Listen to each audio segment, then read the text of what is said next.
រឿងរ៉ាវចាស់ចាស់រំលឹកមួយឆ្នាំមិនអនឹកចោះចោក្នុងចិត្តក៏ប្រេស្រាំចង់រត់ចេញឲ្យផុតពីអតីតកាលតែខួរក្បាលនៅតែមិនចាំនៅតែកត់ចំណាំទស្សនាជាផ្សែងនឹកគេណាចង់អបគេដូចមុននឹកដល់ថ្នាក់ក្រុមធ្វើបាបតែខ្លួនឯងមើលលេងសាយសូមបីរឿងកំប្លែងតែសំដែងឲ្យគ្រប់គ្នាឃើញធំដា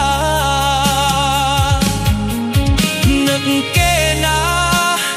អោបត្រឹមក្នុងយល់សពស្នេហាបានចប់តែឈឺមិនទៅ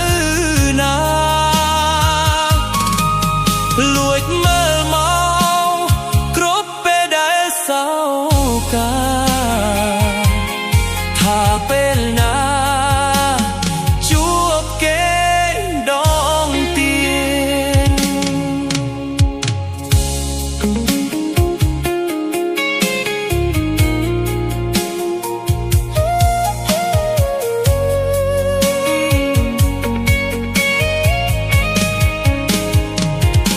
រឿងរ៉ាវចាស់ចាស់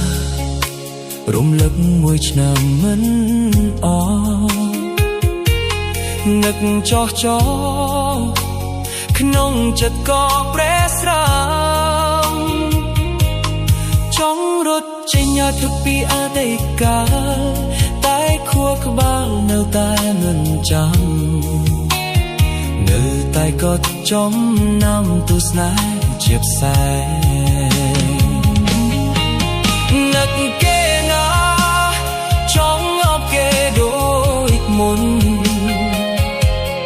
នឹកដល់ថ្នាក់ក្រុនធ្វើបាបតែខ្លួនឯងមើលលេងសាយសូមបីរឿងកំប្លែងតែសំដែងឲ្យគ្រប់គ្នាឃើញធំដានឹកគេណាអោបត្រឹមក្នុងយល់សពស្នេហាបានចប់តែឈឺមិនទៅណាលួចមើលមកគ្រប់ពេលដែលសោកាថាពេលណាជួបគេដងទៀតនឹកគេណាអោបត្រឹមក្នុងយល់សពដីស្នេហាបានចប់តែឈឺមិនទៅណាលួចមើលមកគ្រប់ពេលដែលសោកាថាពេលណាជួបគេដងទៀត